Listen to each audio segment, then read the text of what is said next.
Yellow Productions presents a video review of the Aenokaze Hot Spring Hotel in Wakura Onsen, Japan. I'm Chris. And today we're going to show you around this fabulous hotel. We'll show you around the property, we'll show you one of the rooms, this one right here, and we'll give you our review at the end. The Aenokaze Hotel is the sister hotel to Kagaya, which has won the Best Hospitality Awards in Japan for years running. Kagaya is just down the block from this hotel, and this one is a little cheaper than Kagaya, which is why we decided to stay here, but it's a traditional onsen hotel. When you check in traditional onsen hotel, they give you a yukata, which is what I'm wearing right here. It has the inner pajama, the outer jacket. They also give you these fancy socks because you wear them with these slippers that they give you in the room that are kind of like flip-flops because they have that thing that goes in between your toes. As a hot spring hotel, there are hot springs here that you can enjoy that are public baths. Clothing not required or not necessary or not allowed, as a matter of fact. So there's separate men's and women's sides. You can use the hot springs here at Aenokaze or also at the sister hotel Kagaya. For dinner, they have a dinner show that starts at 7:30. It's included with the room rates, and then they provide breakfast in the morning as well. Check-in is in the hotel's very interesting open atrium lobby. It has a view of the bay in the back, a seating area on the top level, and then the gift shop in the lower level.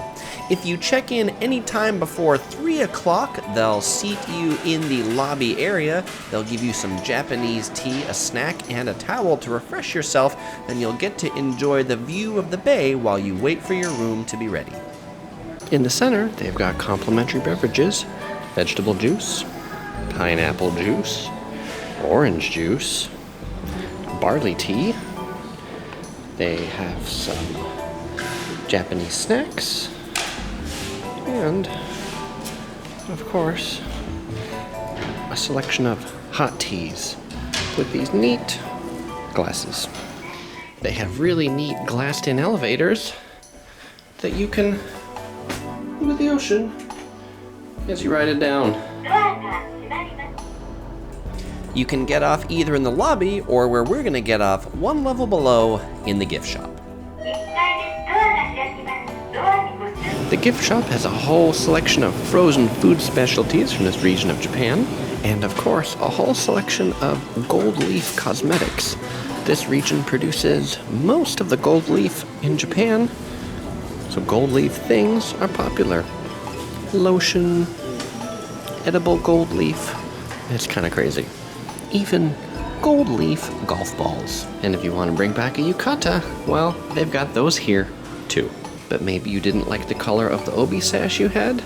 There's a wide selection of obi sashes and split toe socks. At the back of the souvenir shop, there's also a whole slew of vending machines in case you're thirsty or hungry between meals. There's a coffee vending machine where you can get freshly ground beans, hot or cold coffee. One vending machine with drinks. Another vending machine with more drinks.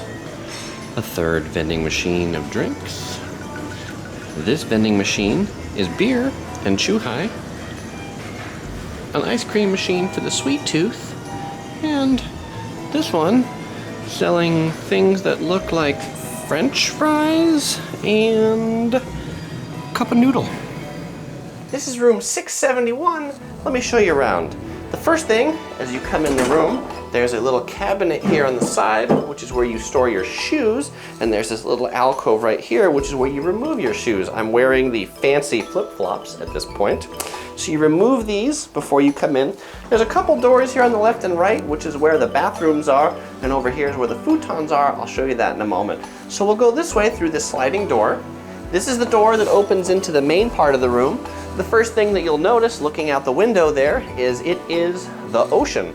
All of the rooms here are oceanfront rooms, which are really neat. As we come in and close the sliding door, the room is essentially, this part of it is one big room. This part of the room is where the yukatas are. When you come in, they ask you for your height, and then they bring you appropriate sized ones for your height. I am 180 centimeters, in case you were wondering.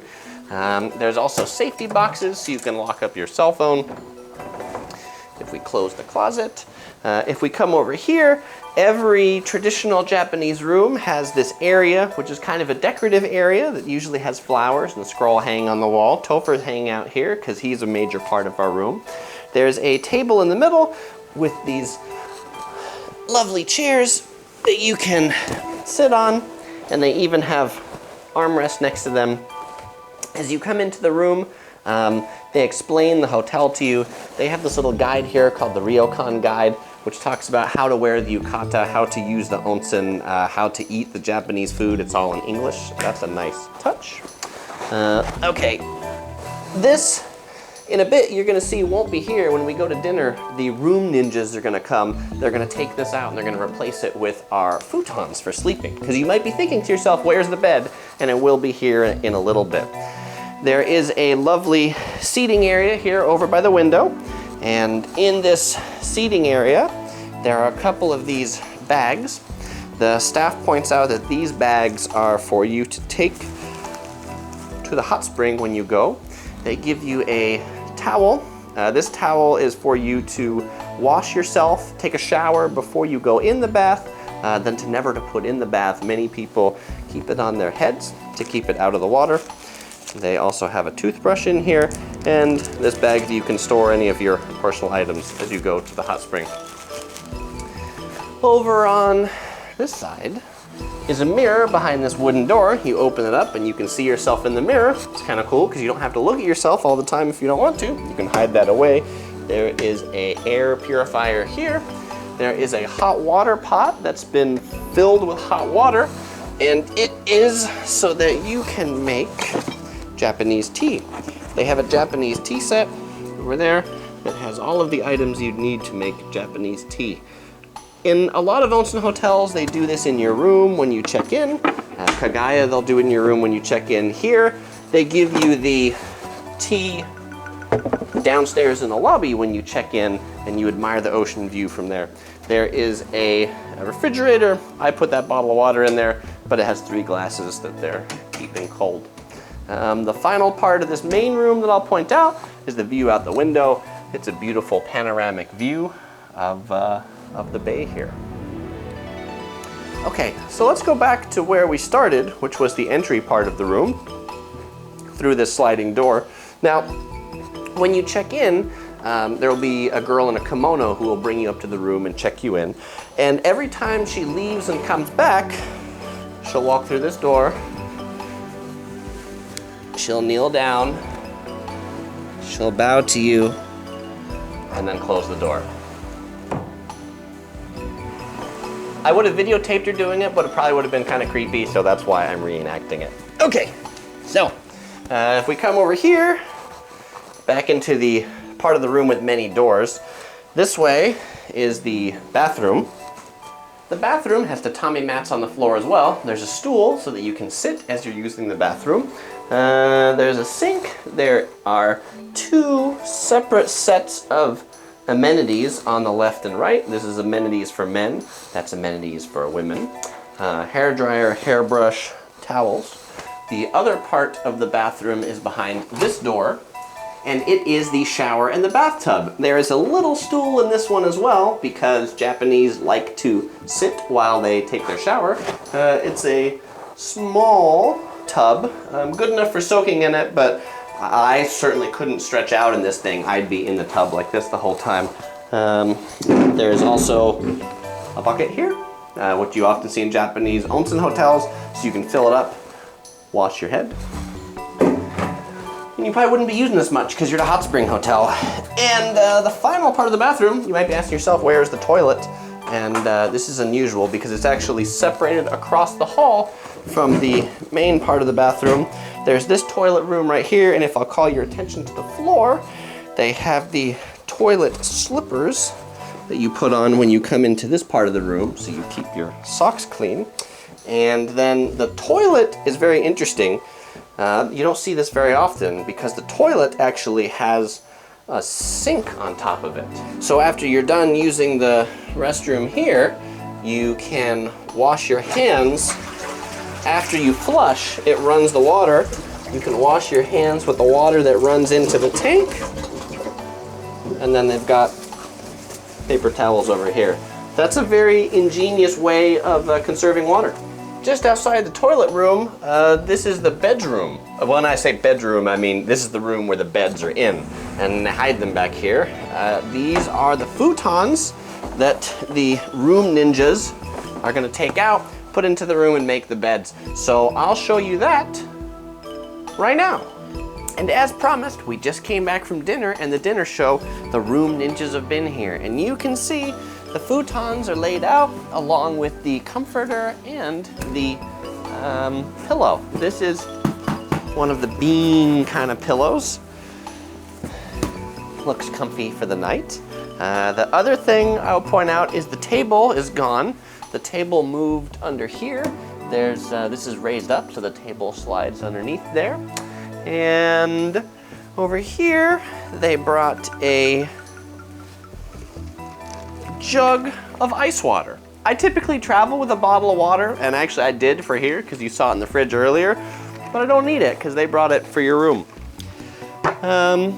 Something else I want to share about wearing my yukata is when we went to leave the hotel earlier, we took the shuttle to Kagaya, the sister hotel, to use the hot spring over there.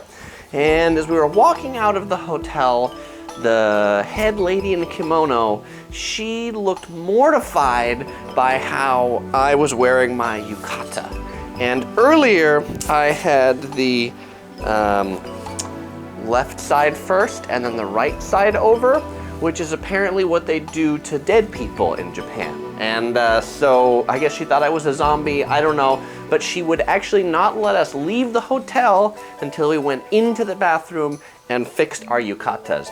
And she actually waited outside the bathroom to make sure that when we came out that it was done the right way. Oh, and she decided to fix my obi sash too, because it was apparently too high. You know, I can see why this hotel has won the service awards year after year, because then she was like, oh, and you were leaving, where are you going? Are you going to Kagaya? Let me call a van. She snapped her fingers, a van comes up, picks us up, drives us right down there. We get to Kagaya, and we're looking at a sign. Another lady, girl in a kimono, comes up to us and says, you know, oh, let me take you to the onsen. And she walks us through the whole hotel about 5 minutes to lead us up to where the hot springs are. So that was a very interesting experience. Almost a little bit too much service, if you ask me, because I do these videos and I went outside Kagaya to shoot some video, but as soon as I went out, they were asking me if I want to take the shuttle back to Aenokaze. And I was like, no, it's okay. And they're like, well, are you gonna walk then? And I was like, no, I just want to take a video. Oh, okay. And then when I came back in, they were like, where do you want to go? And they were ready to take me wherever I wanted to go. So, you know, sometimes it's just a little too much, a little too stressful. The final thing I'll point out about this yukata is you might be asking yourself, Chris, it doesn't have any pockets. Where do you put that key that you had earlier? Well, the sleeves of the yukata actually serve as pockets. So if you need to store anything, that's one of the reasons why you have the jacket, because then you can take things and put them right there in the sleeve. Neat. Okay, Topher, it's that time. It's time for us to do our review. Are you ready? I'm ready. All right, so overall we enjoyed our experience here at Aenokaze. It's kind of cool because you get a little bit of a double onsen experience. You get to go in the hot springs at Aenokaze and you get to go in the hot springs at Kagaya. So it's almost like 2 hot springs for the price of 1. I will say that Topher and I, we liked the hot springs better in Aenokaze, even though they're a smaller bath. The outside one is more rocky, and so it has more of a natural feel, but it is cool to experience both when you're here. We're also glad that we stayed at Aenokaze instead of Kagaya, because this hotel is a little less expensive and also a little less over the top with the service, which we enjoyed a bit more. The breakfast that we had, we'll say that was actually one part where we're gonna dink them a little bit, because we've had better breakfasts in other onsen hotels and also just in other hotels that we've stayed in the region that aren't even high-end hotels. The actual rooms and things like that, they are a little bit tired. The wood looks like it's seen better days. They've clearly tried to modernize some parts of it, and actually it looks very good at night, but in the daytime when the sun shines in, the rooms have a bit of a tired look. The room itself was quiet, the air conditioning was cold, the onsen baths were hot, the dinner was quite good. We really enjoyed the dinner show. The dinner seating, where you're seated in a private room, is very unique and something that we haven't experienced before, so that was cool. Okay, Topher, so how many Tophers are we gonna give this hotel? 4 Tophers. 4 Tophers, and we're giving it 4 Tophers in comparison to other onsen hotels because we've actually stayed at a lot of hot spring hotels on our trips to Japan, and there's other ones that we've found provide equally good service, but have nicer rooms and nicer hot springs. This one does get some props for the ocean view, which is nice, but it's also nice to enjoy an onsen in the mountains looking out at a stream as well. So, if you enjoyed this video and you'd like to see more like them every Sunday, then please subscribe or follow us on Facebook, Twitter, or Google+. Links are in the description below, or you might enjoy watching one of these other videos from Japan. Click any of them to watch. Links are also in the description. Bye-bye.